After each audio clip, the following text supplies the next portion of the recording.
This is K.M. Weiland, and you're listening to the 216th episode of the Wordplay Podcast.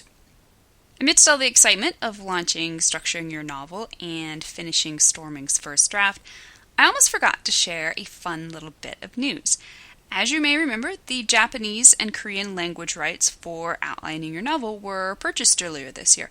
Well, about a month ago, I got a box of books from Japan. I gotta tell you, seriously cool. It's a real mind-bender to hold a copy of your own book and not be able to read a word of it. In Medias Res, how to do it and how not to. The latest post in the video series on my blog discusses not only how to avoid the potential pitfalls of In Medias Res, but how to take full advantage of its awesomeness. To watch it, visit my website at helpingwritersbecomeauthors.com. New videos are posted every Wednesday. And now I hope you enjoyed this week's podcast entitled The Evolution of a Scene, from Outline to First Draft. Have you ever wanted to look under the hood of another writer's process? Although we all have to create the unique processes that work for us as individuals, it's always valuable to see what works for other authors, and specifically how those authors evolve each scene in their stories from idea to finished product. Today I'm going to give you a sneak peek into my personal process by showing you the step-by-step evolution of the first scene in my recently completed historical steampunk work in progress, Storming, which in a nutshell is about a 1920s biplane pilot who returns home after a long absence. I chose to use this manuscript for the examples both since it's freshest in my mind and since its prep work is by far the least convoluted of all my books, and therefore much more likely to be decipherable to others. I began my outline by writing down what I already know about any given scene. For Storming's opening scene, all I wrote was, JL is from Storming. Someone's after her. She jumps and lands on Hitch's plane. After I finished my general sketches, in which I list all the known plot points, fill in the blanks, and try to solve all obvious plot holes, I progressed to the extended outline. This is where I delve deeper into each scene and start figuring out the nuts and bolts of the story. For Storming, I wrote, the story opens with JL's fall from the sky. Hitch is flying along when, whammo, his plane gets smacked by a woman. He and his troop have already arrived in Scottsbluff. It's nighttime. Hitch is off for a solo flight with his dog, and he's doing it partially for enjoyment, partially to reacquaint himself with his home area, and partially to test something on the plane. He flies over the Hitchcock farm, etc., but all that can be told briefly, just enough to present his mindset and offer a little hook regarding his rocky return. There's a respected barnstormer, a Buffalo Bill type, whom Hitch knows is going to be at Scottsbluff right at that time. Colonel Livingstone is rumored to be retiring, and Hitch is hoping to impress him into giving Hitch management of the circus. I think we'll start the very first sentence with JL's dropping in. Zlo also falls from the sky straight to the lake. Hitch is shocked, of course, but also reactive. When JL smacks into the plane, she damages it in some significant but not mortal way. She needs to catch fire somehow, without the engine being endangered. Maybe he lights a match or something trying to see, and she could be covered in grease from one of Storming's engines.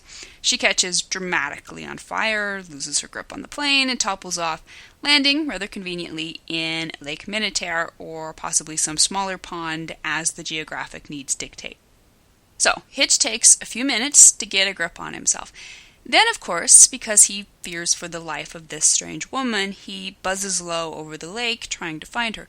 When he sees her swimming for shore, he follows her for a bit before she ducks into the trees.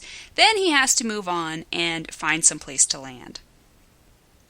By the time he and the dog get back to shore and find her and Zlo's footprints, they're long gone. He follows the tracks until he loses them in the brush, but he's convinced from the sight of them that she's okay, so he heads back to camp. The scene's goal, test the new engine. The scene's conflict, JL smashing into the plane. And the scene's disaster, generally JL's disappearance, and specifically the broken plane. Once I've finished the extended outline for the entire book, I summarize it in a point-by-point abbreviated outline. In this instance, the above scene became merely JL falls onto Hitch's plane. And now we're ready to start writing.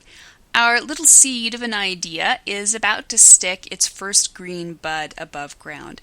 I won't include the entire first scene here, but following is enough to give you an idea how the outline ended up getting fleshed out.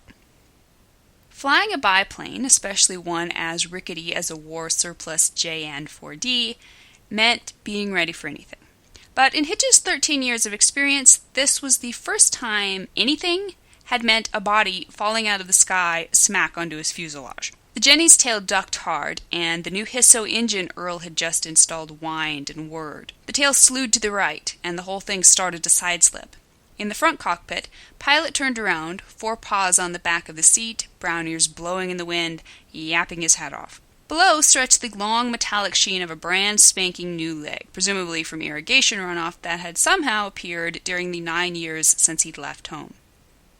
He was only 50 or so feet above the water, and the air currents were already playing heck with the Jenny. She juddered again, up and down, as if a playful air giant was poking at her with his finger.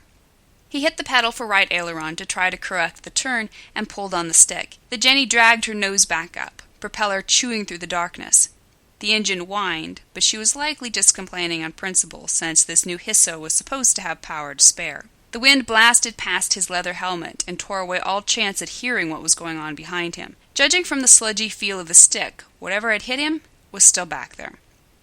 He anchored the stick with both hands and twisted a look over first his right shoulder, then his left. A dark mass, shining and rippling, like fabric blowing in the wind, clung to the fuselage.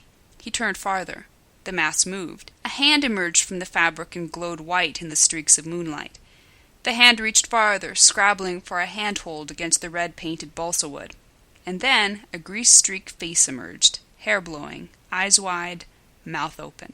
On the back of his Jenny, a woman he'd never seen before, a woman in a gigantic ball gown, hung on for dear life.